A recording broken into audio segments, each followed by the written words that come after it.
میرے عزیزو، ایک بات اس بات کا خیال رکھا جائے کہ زکوٰۃ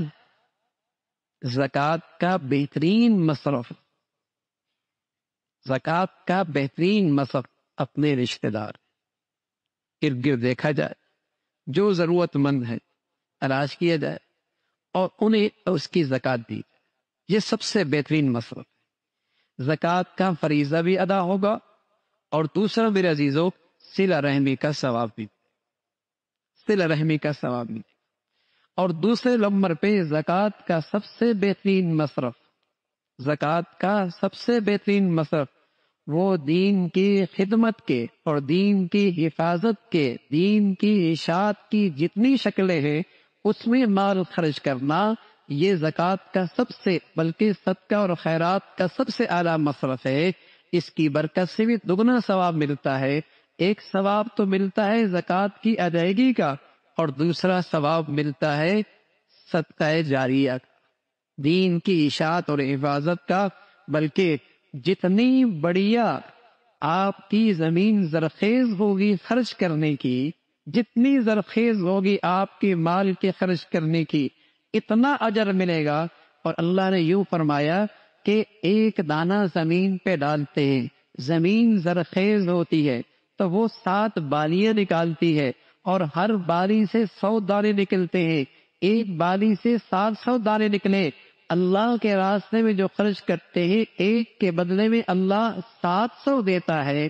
لیکن فرمایا نا بس نہیں، واللہ یضاعف لمن یشاء، اگر وہ زمین زرخیز ہے جہاں آپ کا مال اور پیسہ لگا ہے، آپ نے تو مال لگا دیا زرخیز زمین پر، اور اس مال سے ایسا آدمی تیار ہوا جس نے سینکڑوں حافظ تیار کر دیے، جس نے سینکڑوں گھروں کے اندر قرآن کا نور پہنچا دیا، جس نے سینکڑوں دلوں کے اندر ایمان کی روشنی پیدا کر دی، جس مال سے سینکڑوں اسلام کے دائی اور خادم پیدا ہو گئے، جس کی برکت سے اسلام کے مبلغ اور دین کے خدام پیدا ہو گئے، آپ کی نے مال خرچ کیا ایسی زرخیز زمین پر، تو اللہ کہتا ہے واللہ یضاعف لمن یشاء، پھر تو 700 گنا نہیں، اتنا بڑھا دوں گا جتنا پھر اللہ چاہے گا، پھر جتنا اللہ چاہے۔ آپ نے ایسی زرخیز زمین پر وہ مال لگایا، ہاں، جس کی بدولت سینکڑوں لوگ حافظ بن گئے، ہزاروں لوگ اسلام کے دائی بن گئے، اور سینکڑوں گھروں کے اندر ایمان کی روشنی آ گئی۔ آپ کو تو اندازہ نہیں ہوا، لیکن ایسے لوگ آپ کے مال سے تیار ہو گئے جنہوں نے آپ کے لیے نیکیوں کا ایک ذخیرہ چھوڑا۔ تو بہت بڑی سعادت ہوتی ہے میرے عزیزو کہ مال میرا اتنے بڑھیا جگہ پہ لگ۔ تو دین کی خدمت، دین کی اشاعت، دین کی حفاظت کی جتنی شکلیں ہیں، یہ آپ کے مال کا سب سے بہترین مصرف۔ رشتہ دار صلہ رحمی کا ثواب ہے، اور پھر یہ مصرف ہے جس سے آپ کے لیے صدقہ جاریہ ہے اور دین کی حفاظت کی شکلیں ہیں۔ تو میرے عزیزو، مسلمان کی شان ہے وہ سخی مزاج ہوا کرتا ہے، وہ سخی مزاج ہوا کرتا ہے۔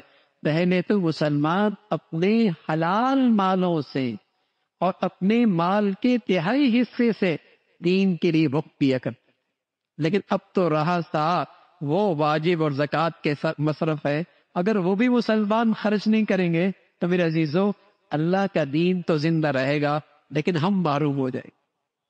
اللہ کا دین تو زندہ رہے گا جب تک اللہ کو منظور ہوگا، لیکن ہم محروم ہو جائیں گے۔ تو جو مسلمان اپنے مالوں کو اللہ کے دین کی محبت میں خرچ کرتے ہیں، اللہ اس کی برکت سے ان کے گھروں کے اندر بھی پھر دین کو زندہ کرتا ہے، پھر ان کے اولادوں کو بھی اللہ دین عطا فرماتا ہے۔ تو میرے عزیزو، مال خرچ بھی کیا جائے اور پھر اللہ سے قبولیت بھی مانگے۔ علماء نے لکھا کسی عمل کے کامل ہونے کے لیے 3 شرط ہیں۔ ایک شرط تو یہ ہے کہ کتنی بھی بڑی نیکی کر لے، خیال کرے کہ بہت چھوٹی کی ہے، خیال کرے کہ بہت چھوٹی کی ہے۔ اور دوسرا یہ کرے کہ جس قدر مخفی نیکی کر سکتا ہے کرے۔